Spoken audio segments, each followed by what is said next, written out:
NHM संघ ने 10 सूत्रीय मांगों को लेकर मुख्यमंत्री के नाम सौंपा ज्ञापन। संविलियन एवं स्थायीकरण तथा ग्रेड पे निर्धारण सहित 10 बिंदुओं पर की गई मांग पूरी न होने पर अनिश्चितकालीन हड़ताल की दी गई चेतावनी। छत्तीसगढ़ प्रदेश एनएचएम कर्मचारी संघ अपने 10 सूत्रीय मांगों को लेकर मुख्यमंत्री के नाम ज्ञापन सौंपा है। संघ के द्वारा यह ज्ञापन केवल सूरजपुर जिले में ही नहीं बल्कि पूरे प्रदेश में सौंपा गया है।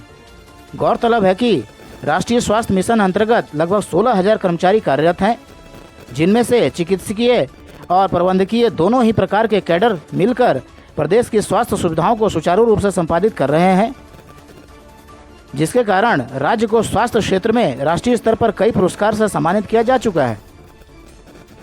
सबसे हैरत की बात यह है कि कोविड काल की विषम परिस्थितियों में भी इन सभी कर्मचारियों ने कार्य किया है।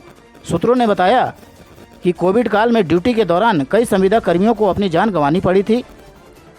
पत्रकारों से चर्चा के दौरान संघ के प्रतिनिधियों ने बताया कि राष्ट्रीय स्वास्थ्य मिशन के कर्मचारी वर्ष 2018 में निर्मित मानव संसाधन नीति के दिशा निर्देशों के तहत कार्य करते रहे हैं, जबकि समय के साथ कर्मचारियों की समस्याओं में इजाफा होता जा रहा है। ऐसे में मानव संसाधन की नीतियों में बदलाव की आवश्यकता है। अब देखना यह है कि प्रदेश के समस्त एनएचएम कर्मचारी संघ की मांगों पर प्रदेश सरकार क्या उचित पहल करती है। सर, आप लोगों की क्या मांगे थी और आज यहाँ क्यों आए हैं? हमारी 10 सूत्री मांगे हैं पिछले 2005 से लेकर के 2025 तक, यानी आज दिन तक 20 सालों से संविदा पर एनएचएम कर्मचारी नियमितीकरण के लिए प्रयास कर रहे हैं और हमेशा समय समय पर शासन को इस बात से अवगत कराया गया है। तो पिछली पूर्ववर्ती सरकार ने 27% की घोषणा नहीं बजट में पारित करके वित्त मंत्रालय को भेज दिया था, हमारे एनएचएम को शाखा को भेज दिया गया था। उसके पश्चात 2023 से आज दिनांक तक हमें 27% वंचित किया गया, जो कि 3 करोड़ जनता का विश्वास जो है विधानसभा पे टिका हुआ रहता है।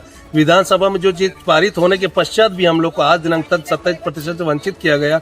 गजट में पारित करने के बावजूद भी हम शासन को पूरे छत्तीसगढ़ में आज 16 जुलाई को शासन माननीय कलेक्टर महोदय के माध्यम से रैली के माध्यम से हम शासन को अपनी 10 सूत्री मांगे उनके समक्ष रखे हैं कि हमारी 10 सूत्री मांगों में सबसे प्रमुख अहम मांग है कि हम सबको नियमितीकरण करें, समान कार्य समान वेतन दे, जो अन्य कर्मचारी को जो सुविधाएं मिलती है वो हमें ही प्रदान की जाए। क्योंकि कोविड काल में जब कोई भी कर्मचारी अधिकारी काम नहीं आया था तो हम वही अधिकारी कर्मचारी है, एनएचएम के अधिकारी कर्मचारी को उस आग में धकेला गया था। फिर भी हमने अपने परिवार की चिंता न करते हुए, अपने बच्चों की चिंता न करते हुए हमने इस कोविड काल में पूरे निष्भाव से पूरे छत्तीसगढ़ की जनता की सेवा की और कोविड काल से जनता को बचाया है। लेकिन सरकार हमें नहीं बचा रही है। हम दिन प्रतिदिन मरते जा रहे हैं, शोषित होते जा रहे हैं। इस संविदा प्रथा से हम लोग बहुत ही ज्यादा परेशान हो चुके हैं। शासन से हमारी एक ही मांग है, उन्होंने मोदी की गारंटी की योजना बनाई थी कि 100 दिन में मोदी गारंटी पूरी होगी, वो भी 100 दिन निकल चुके हैं, लेकिन आज तक हमारी मांगों पर कोई विचार नहीं किया सर, ये आंदोलन कब तक चलेगा? ये आंदोलन आज हम 16 जुलाई को जिला स्तरीय है, 17 जुलाई को हमको विधानसभा घेराव रायपुर में किया जाएगा। उसके पश्चात अगर हमारी मांगों पर किसी प्रकार का विचार नहीं किया जाएगा तो हमारे निश्चितकालीन के लिए आर पार की लड़ाई के लिए मैदान में हमें मजबूरन होकर कूदना पड़ेगा, जिसका जिम्मेदारी शासन प्रशासन स्वयं होगा।